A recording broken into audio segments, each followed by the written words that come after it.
It was good for Spurs to get this little run of bad results put behind them in this new stadium. That's out the way now as well, and it does look nice. And they absolutely battered Palace. It was one-way traffic, and it was just what everybody needed. They get the 3 points.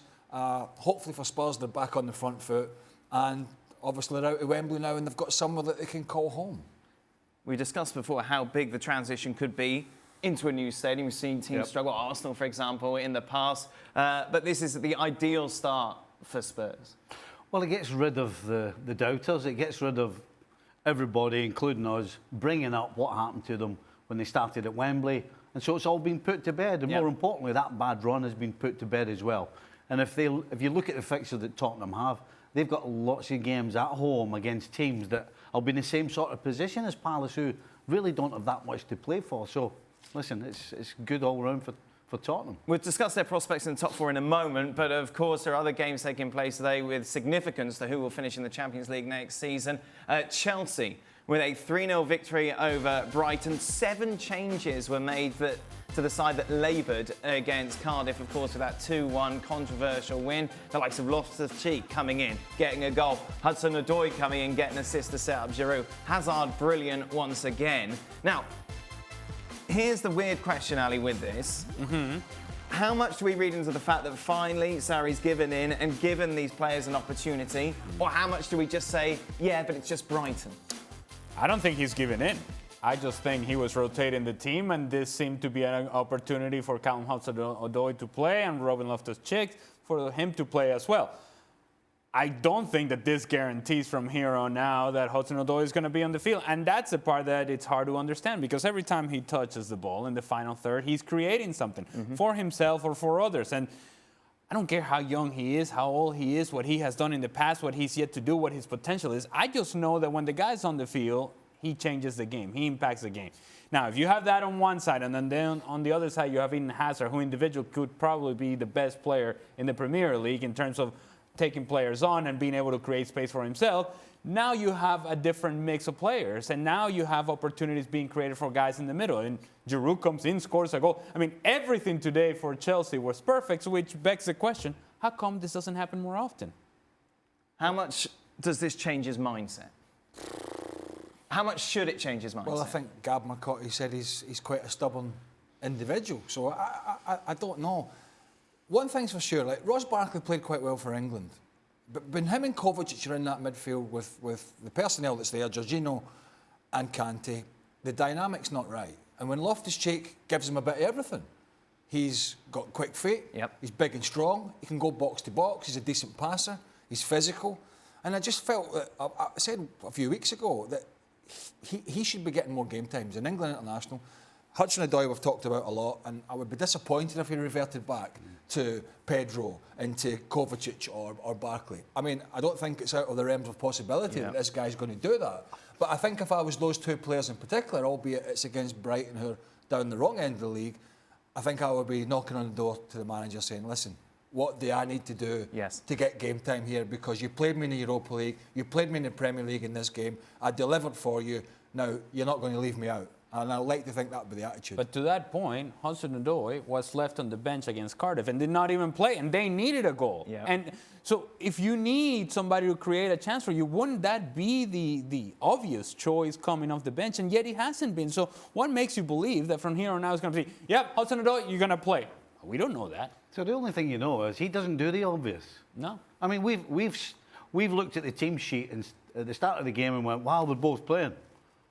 You know, for so many weeks now, we've been saying, why are these guys not playing? Why are these guys not playing? Never played. In fact, not only did they not play, but the likes of Hazard didn't play either.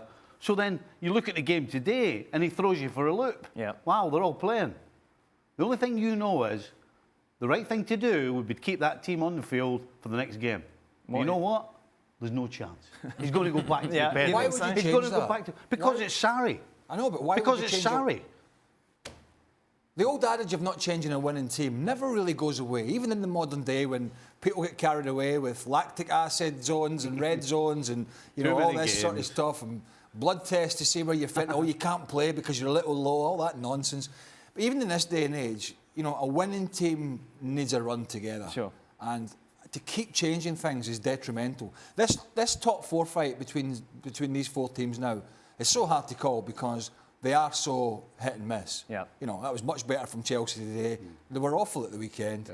We had Man United on a super run, and their bubble seems to have burst a little bit. And Tottenham have sort of woke up, and Arsenal have put a good run together. So it's really difficult to work out who's going to actually scramble in there in the end. You know I'm going to ask you in a minute, though. You're not going to ask that. Let's just take a look at how the league stands and regarding that race for the top 4. Spurs back to 3rd in the table on 64 points. Arsenal on 63 with Chelsea. United, this was the worst set of results for United, watching on, especially, of course, after that defeat yesterday against Wolves. They're sick. 3-1 now, by the way, according to bookmakers, to make it into the Champions League. Let's just remind you, shall we, of the run-in. Arsenal have got a game in hand. That is against Everton. Elsewhere, as Stevie mentioned, Spurs now have got 4 games at their new home. Arsenal got a good run, but 5 of those are away from home. Chelsea still got to play the likes of Chelsea. Chelsea still got to play Liverpool and United. And for United, they've obviously got City and Chelsea back to back. There's a lot of things that can happen, I know, over the next 6 matches. My eyes are glazed over. If you're Arsenal. But right now, which 2 teams have got the momentum? Spurs. Arsenal. Simple. You don't know what you're going to get with Chelsea. We're sitting here already just 2 seconds ago and told you that come Saturday, Chelsea's going to be back to the old Chelsea. So forget them. So then, Man United, are they going to get out of this funk? You know, we're looking at Arsenal saying at home they're fantastic, question away from home. You look at United right now, hopeless away from home, even worse away from home. So all things for me point to... There was a lot of away from home. Is it 2 away from homes? Well, it seems like they play away from home at the moment, but they're at home. And of course, all of these teams are in Europe. Everyone's in Europe. You imagine Spurs will be out of Europe soon, probably United as well. Okay. Looking at it all, though, Ali, which 2 have you got? Because you said Spurs not for a bit. I know, this is a fluid situation. I know, and it is true, but it's the way that it's all unfolding. And it keeps changing. And when you look at the schedules, outside of Manchester City, for Manchester United, if you look at it, you got everything to play for because you're going to play against Chelsea. Well, obviously, it would be a direct opponent. I'm going to make a case for Manchester United. Right. It's not going to be a strong case, and it's probably going to have to. Okay, I'm not going to make a case. all I'll say is I think Arsenal is going in. Yep. Manchester United comes back into the race, and they make it in as well. Really? I would say if United don't get 6 points in the next 2 games, that's West Ham at home and Everton away. Right. They're not going to do it. If they get the 6 points, they've given themselves a chance. Yeah. I think they'll be out of it if they don't get against those 2 teams. But although they've got a lot more away games, I think Tottenham. They've got home games. I think Tottenham will get in. I've got a sneaky feeling for Arsenal. I'm going to go Tottenham and Arsenal.